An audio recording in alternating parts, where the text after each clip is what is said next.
함께 나눌 하나님 말씀은 신약성경 요한복음 19장 23절로 30절까지의 말씀입니다.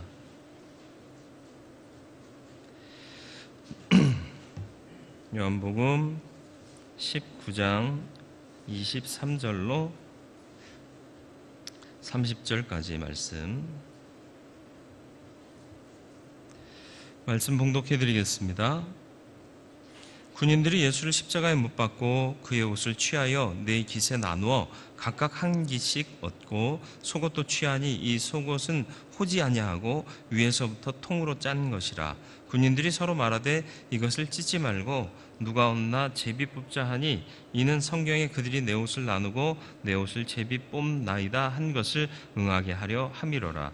군인들은 이런 일을 하고 예수의 십자가 곁에는 그 어머니와 이모와 글로바의 아내 마리아와 막달라 마리아가 섰는지라. 예수께서 자기 어머니와 사랑하시는 제자가 곁에 서 있는 것을 보시고 자기 어머니께 말씀하시되 여자여 보소서 아들이니이다 하시고 또 그 제자에게 이르시되 보라 내 어머니라 하신데 그때부터 그 제자가 자기 집에 모시니라. 그 후에 예수께서 모든 일이 이미 이루어진 줄 아시고 성경을 응하게 하려 하사 이르시되 내가 목마르다 하시니 거기 신포도주가 가득히 담긴 그릇이 있는지라. 사람들이 신포도주를 적신 해면을 우슬초에 메어 예수의 입에 대니 예수께서 신포도주를 받으신 후에 이르시되 다 이루었다 하시고 머리를 숙이니 영원히 떠나가시니라. 아멘. 오늘도 말씀 앞에 섰습니다. 주의 뜻을 분별하게 하시고 주의 음성을 듣게 하여 주옵소서. 성령께서 지혜의 영으로 역사하시기를 예수 그리스도의 이름으로 기도드리옵나이다. 아멘. 십자가는 극형이라고 그랬습니다. 십자가에 처해질 때 벌거벗겨집니다. 실 한 오라기도 걸치지 않고요. 그대로 인간의 누드를 그대로 본 모습을 그대로 보이게 되고요. 이게 수치잖아요. 에덴 동산에서야 벌거벗은 걸 모르고 살았지만 범죄 이후에는 이게 수치가 됐거든요. 그리고 또 고통입니다. 죽을 때까지 나무에 매달려 있어야 되거든요. 인격과 존엄성이 발가벗겨진 사건이 바로 십자가인 거죠. 그리고 또 십자가에 주님이 못 박히실 때 그 입으셨던 옷을 로마의 군인들이 서로 나누어 갔습니다. 겉옷은 이제 네 조각을 엮어 만들었기 때문에 한 조각씩 한 깃씩 나누어 네 곳으로 만들어 나누었다. 그러니까 예수를 십자가에 못 박았던 군인들이 4명이었을 것이다. 이렇게 추정을 하죠. 겉옷은 그렇게 했는데 속옷은 통으로 짠 것이라 찢을 수 없어서 그것을 제비 뽑아 나누었는데 이게 결국은 과거 하나님께서 주셨던 예언의 말씀이 이루어지는 일이 되더라라는 것이죠. 근데 안타까운 것은 뭐냐? 인간이 고통스레 죽어가는 그 현장 앞에서 그 옷을 나누어 갖고 속옷을 제비 뽑아 갖는 인간의 모습, 이건 좀 살펴볼 필요가 있지 않겠는가 생각이 듭니다. 인간의 아픔과 수치는 아랑곳하지 않고 작은 이익에 눈먼 인간상이 바로 거기에 그려지고 있는 것입니다. 그 옷을 취하니라고 23절에 기록하고 있습니다. 23절 말씀 보시죠. 군인들이 예수를 십자가에 못 박고 그 옷을 취하여 네 깃에 나누어 각각 한 깃씩 얻고 속옷도 취하니 이 속옷은 호지 아니하고 위에서부터 통으로 짠 것이다. 호지 않았다는 건 엮지 않았다라는 것이죠. 그러니까 통으로 짰다. 그래서 어떤 사람은 이제 통옷이 또 어떤 게 있냐면 제사장들이 입는 옷이 통옷이다. 그래서 예수가 뭐 제사장을 상징하는 거다 이렇게 얘기하는데 예수님의 속옷이 통옷이지 겉옷이 통옷은 아니거든요. 제사장의 겉옷이 통옷이고요.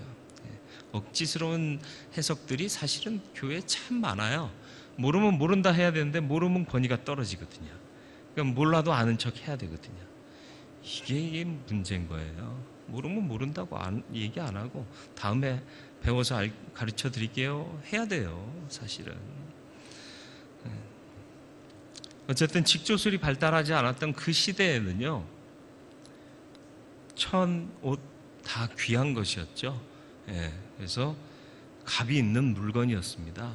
그렇기 때문에 십자가에 못 박은 군인들이 사형수의 유품을 나누어 갖는 것이 그 당시에는 로마의 법에 합당하게 돼 있었습니다.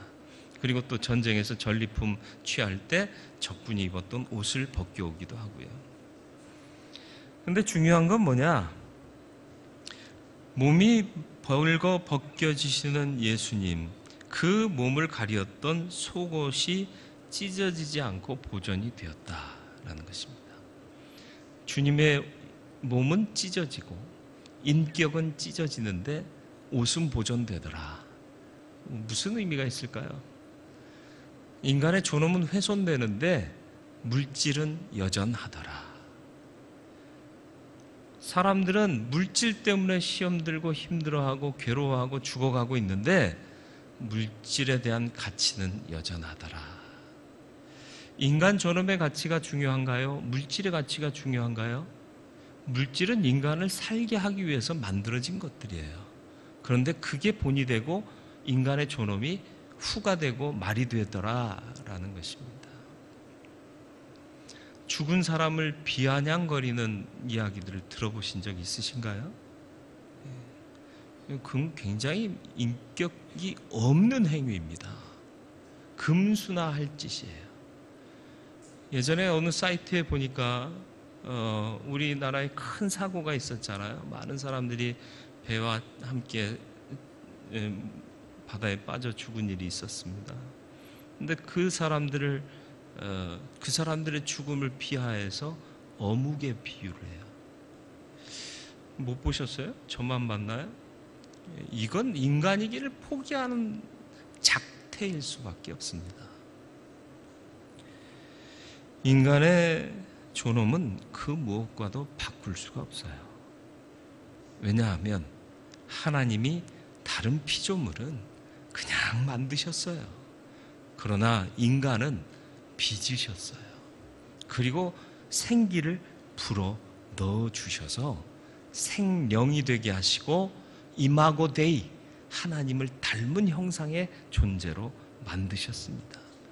이게 인간 가치예요. 그러니까 하나님을 믿는 인간은요, 그 가치가 온전해진 사람이에요. 하나님께서 그렇게 가치 있게 만드신 것을 알고 믿고 하나님을 모시고 사는 존재니까, 그죠? 그러니까 인간 존중은 하나님을 존중함에서 비롯된다라는 것이죠. 공산주의의 문제가 뭐예요? 하나님을 인정하지 않아요. 유물 사상 때문에요. 이게 다 그냥 고깃 덩어리라는 거예요. 그런데 우리는 그렇게 생각하지 않아요. 이건 모든 게 다 하나님의 주신 바요. 하나님께서 사랑하시는 온전한 존재다라고. 그래서 장애인들도요, 다 사랑하고 품잖아요. 왜? 하나님의 형상이니까. 이런 존엄의 가치가 물질의 가치보다 상위에 있어야 할 것인데, 오늘 십자가를 통하여 바라보게 되는 인간의 모습은 어떠하냐?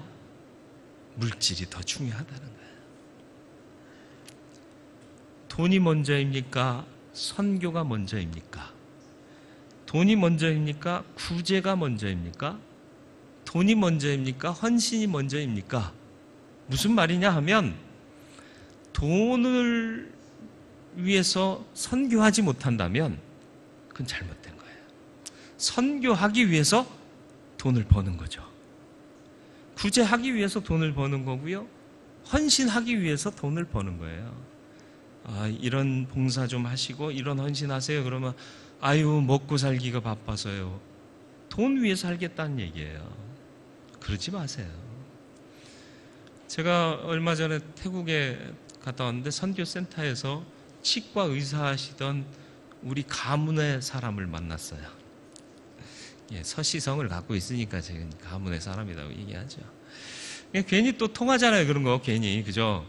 똑같은 사람인데 성이 같다고 그러는데, 또 성 같으면 뭐 또 확인해요? 본이 어디세요? 이거 따지잖아요. 근데 성도 같고 본도 같아요. 예, 제가 서씨 중에도 좀 희귀한 본을 갖고 있거든요. 많지 않거든요. 근데 같이 갔던 목사님 중에도 또 후배 목사님이 서가인데 또 본이 같아요. 그래서 또 친밀한 느낌이 있는데 셋이 그렇게 만난 거예요. 이국 땅에서.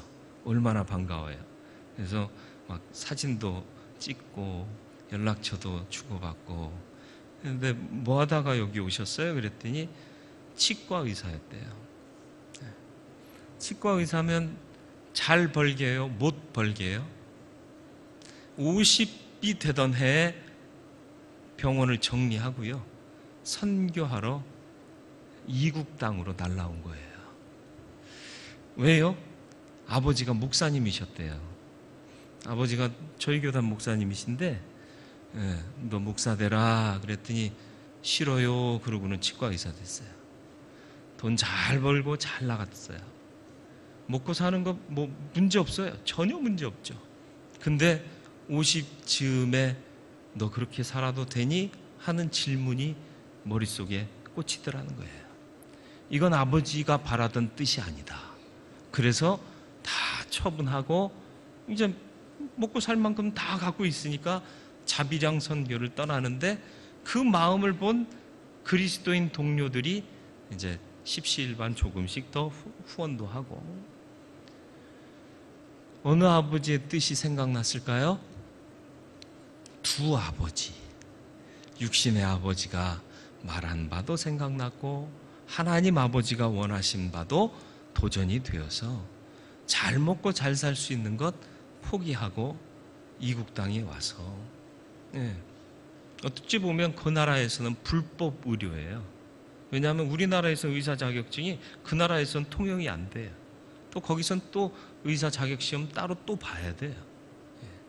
그러니까 여러 가지 문제가 있으니까 여러 가지 절차도 있고 그러니까 당장 선교해야 되는 곳에 가서 이제 치료를 해주는 거죠. 멋지지 않나요? 돈 왜 보세요? 선교하기 위해서 버시길 바랍니다. 돈 왜 보세요? 헌신하기 위해서 버시길 바랍니다. 돈 왜 보세요? 하나님의 영광을 위해서 버실 수 있기를 바랍니다. 그러면 하나님이 책임져 주시고요. 하나님이 더 큰 영광, 세상에서 누릴 수 있는 그 영광보다 더 큰 영광 우리에게 반드시 주실 줄로 믿습니다. 십자가 앞에 여인들이 서 있습니다. 25절 말씀을 보실까요? 십자가 앞에 여인들. 예수의 십자가 곁에는 그의 어머니, 당연히 어머니 계시죠. 이모, 엄마의 슬픔을 아는 자매니까. 글로바의 아내 마리아. 글로바가 누구죠? 엠마오 도상으로 주님 부활하셔서 가실 때 낙심해서 낙향하던 두 제자 중에 하나가 글로바입니다. 12제자 중에 한 사람은 아니었지만 예수 측근에서 예수를 지극히 섬겼던 자라고 보여질 수 있는 거죠. 또 막달라 마리아, 누구죠?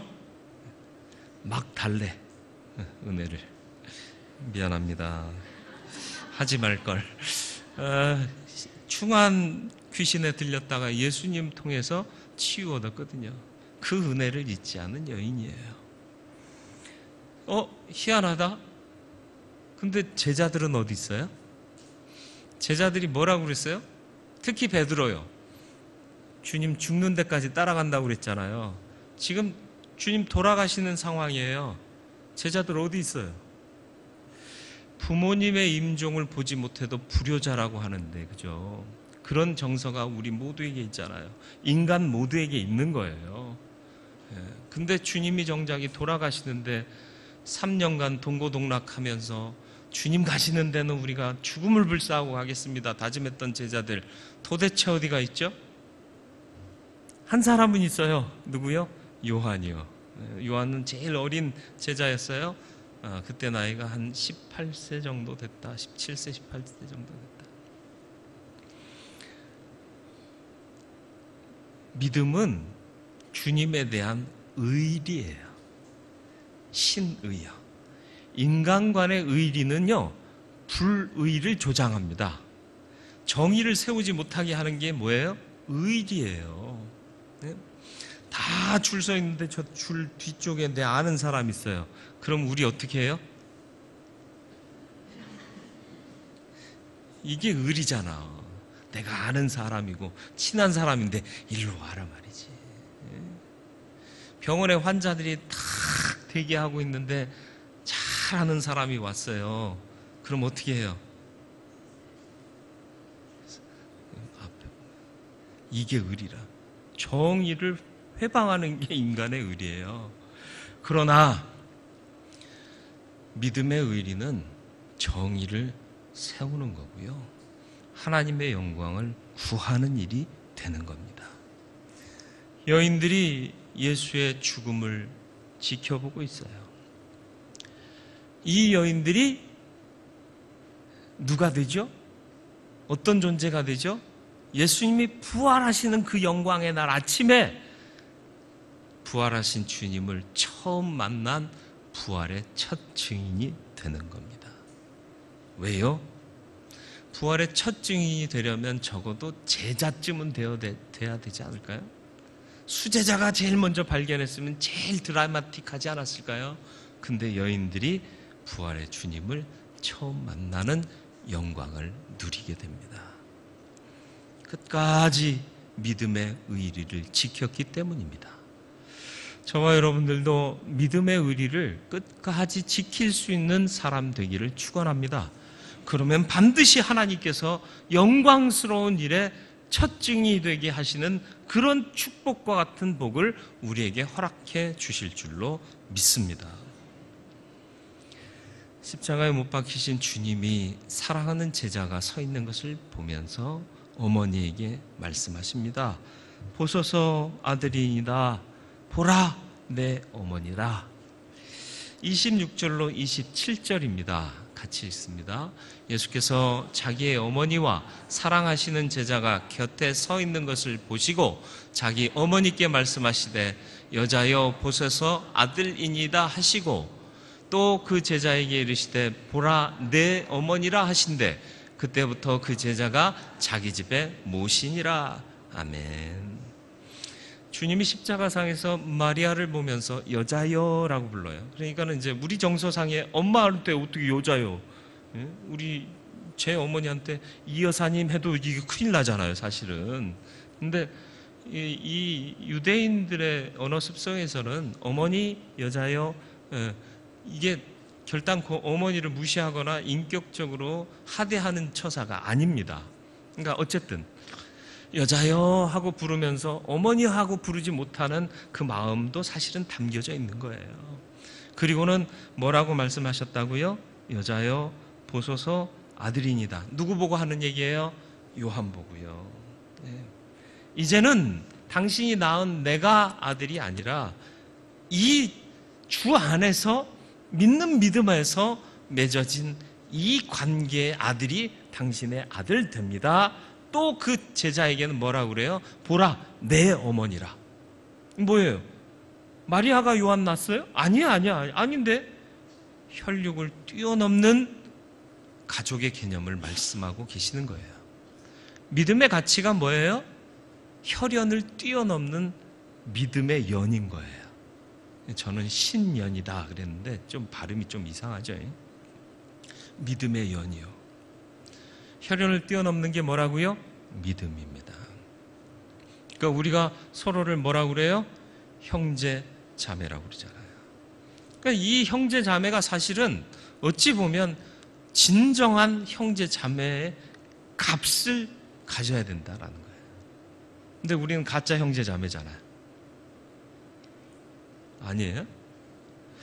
두 놈을 키우고 있어요. 아니 두 놈이라고 그래야 되나? 아들 둘을 키우다 보니까 좀 티격태격할 때가 있어요. 물론 이제 나이 차이가 좀 있어서 큰 놈이 왁 하면은 작은 놈이 깨갱하기도 하지만 깨갱하다가 이게 누적되면 한 번은 이쪽에서도 왁 해요.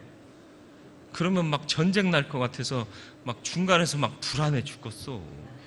근데 다음 날 되면 이것들이 희덕거리고 어깨동무하고 나와요. 아니 왜 이래? 형제니까 그래요. 근데 우리는 형제 자매잖아요.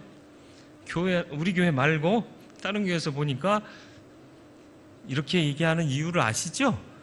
다른 교회에서 보니까 둘이 싸우면 화해하기가 진짜 힘들 때 하룻밤 자고 나면 어깨동무하고 안 나와요. 그 다음 날에도 인상 쓰고요. 어떤 때는요 투명인간 취급해요. 뭐요? 와도 이렇게 지나가. 아니라 진정한 가족은 믿음 안에 있는 자들이요. 주님이 십자가상에서 마지막으로 보여주신 교훈이 바로 그거예요. 보소서 아들이니다 보라 내 어머니라. 다른 이유가 아니라 하나님 사랑으로 구원받은 우리 모두는 다 같은 가족이다. 이게 혈연보다 더 뛰어난 연이다. 이걸 말씀하고 있는 거예요. 그렇게 인정하시기를 축원합니다. 그래서 이 공동체 안에서는 사랑과 용서, 화해가 늘 넘쳐나야 할 줄로 믿습니다. 십자가에 달리신 예수 앞에서 벌어지는 일들을 다시 한번 보시길 바랍니다. 그 옷을 취하니 물질의 가치가 인간의 존엄과 하나님의 가치, 하나님의 뜻을 뛰어넘어서는 절대로 안 됩니다. 여러분 삶의 가치를 하나님께 두시길 바랍니다. 주 영광 위에 사시길 바라요. 살아도 주를 위하여 살고 죽어도 주를 위하여 죽고 먹든지 마시든지 무엇을 하든지 다 하나님의 영광을 위하여 하시길 바라요. 돈 열심히 버세요. 뭐 때문에? 호의호식하고 내 새끼한테 물려주려고? 아니요. 주의 영광을 위해 선용하려고. 돈 많이 버시는 우리 대은교회 성도 되시기를 축원합니다. 그래서 하나님의 영광을 위해서 더 많이 헌신하고 쓰는 자 되시기를 축원합니다. 그래서 하나님의 일이 흥왕케 되기를. 십자가 주변의 여인들을 보세요. 신의를 지켰습니다. 믿음 안에서 의의를 지켰습니다. 나 하나의 일신상의 안위를 위해서 숨어있는 자 되지 마시고 끝까지 주를 따르시는 자 되시길 바랍니다. 부활의 첫 증인 되는 영광을 누렸습니다. 그렇게 따르면 반드시 우리에게 합당한 영광의 일들을 보응으로 주실 줄 믿습니다. 믿음의 의리를 지키시길 바랍니다. 보소서 아들이니다 보라 내 어머니라. 새로운 가족이 혈연을 초월합니다. 그렇게 되기를 축원합니다. 우리 안에 그래서 사랑과 용서와 화해가 넘쳐나기를 주님의 이름으로 축원드립니다. 옆 사람을 보세요. 아들과 어머니가 옆에 있지 않습니까? 형제와 자매가 옆에 있지 않습니까? 그 사람을 사랑하시길 바랍니다. 그 사람을 용납하시길 바랍니다. 그래서 화해와 용서가 충만하고 사랑의 깊이가 더 깊어지는 우리 교회, 주의 몸 되신 교회 되기를 주님의 이름으로 축원을 드립니다.